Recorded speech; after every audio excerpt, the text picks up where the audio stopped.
or an electric toothbrush? And I'm going to give you my opinion as a dental hygienist.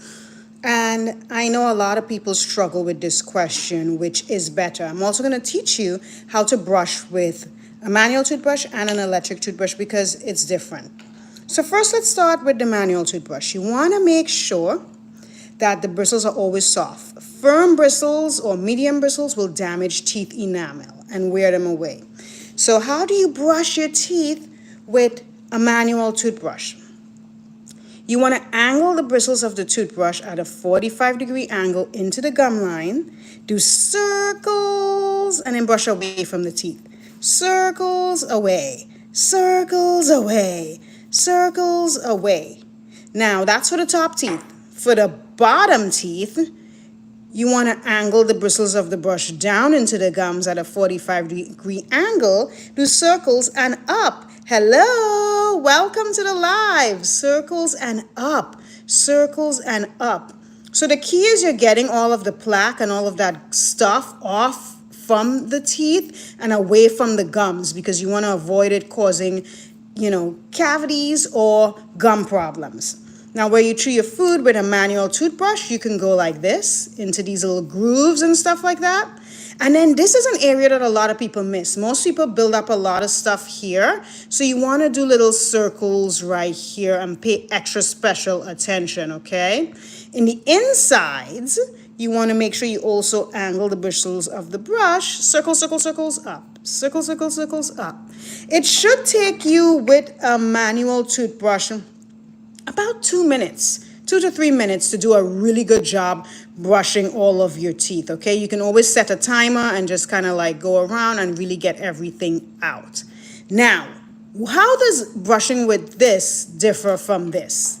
See, this does all the work for you. You turn it on, see it vibrates, and literally all you're doing with this is you're gliding.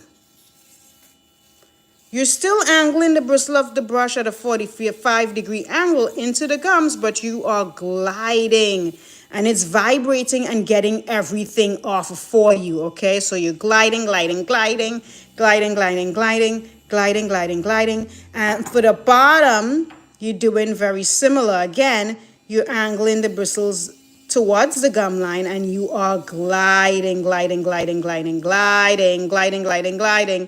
Where you chew your food, you can move it back and forth gently. And you want to pay special attention to this area here where everybody builds up a lot of tartar and can get localized gum infection and disease and stuff like that. So you want to make sure that you pay extra special attention to these areas. Of course, you're gliding in here as well. Gliding, gliding, gliding, gliding, gliding, gliding.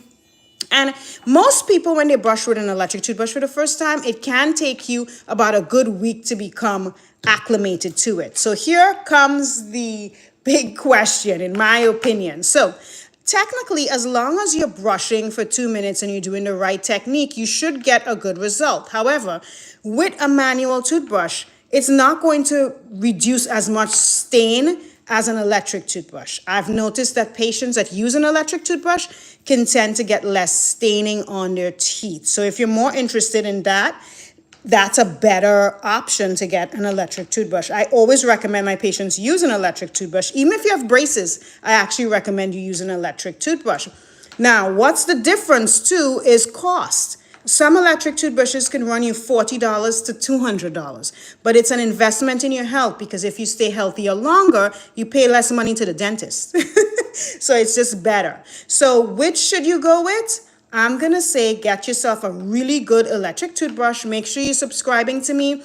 And if you have a question about types of electric toothbrushes, we can go over that because some are different. Some have an oval head or some has a round head. And many of them come with different features, whether they can brush a little bit longer or they light up to tell you you're pressing too hard.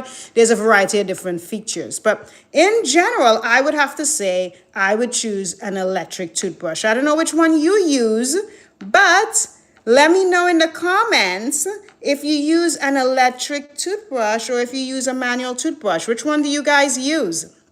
Let me know. Comment down below. I don't even know if I could see the comments, actually.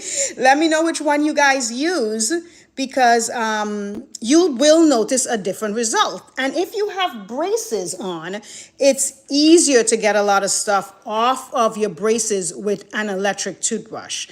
Also a water flosser as well if you have braces. But definitely you should be brushing your teeth for at least 2 to 3 minutes. Some people say they don't really like the feeling of an electric toothbrush. And if you're one of those people, then just make sure you're brushing for 2 to 3 minutes with a soft bristle toothbrush, because soft bristles are best and recommended. And if you use medium bristles or hard bristles, you're going to damage your teeth. The other thing you have to be careful of that mistakes people make. Let's go into that real quickly. So whether they're brushing with an electric toothbrush or not, people tend to press hard with the toothbrush.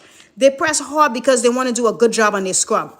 They do this. So if you're doing this, that's going to damage your teeth. Your teeth are going to become worn out and they're going to look yellow. So gentle pressure, very gentle pressure. And if you have a hard time knowing what gentle pressure is, that's another indicator to get an electric toothbrush. Some electric toothbrushes, not this one, actually have an indicator that would light up. So if you're pressing too hard, it will turn red.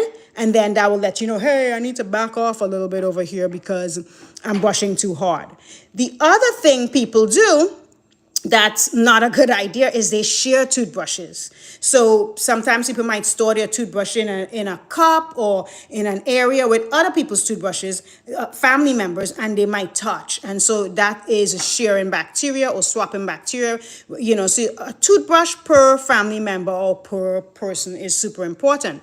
Another mistake people do is you finish brushing your teeth and then you put a cover over the toothbrush. That's trapping bacteria and it can grow mold and all types of stuff. You always want to let your toothbrush air dry. You keep it upright, you let it air dry, and then you can put a cover on it. And some electric toothbrushes actually come with different types of sanitizers, like UV lights and such that can go over the toothbrush and eliminate bacteria, and that's super helpful as well. Well, I hope this was helpful for you guys. This was just a quick live to talk about brushing.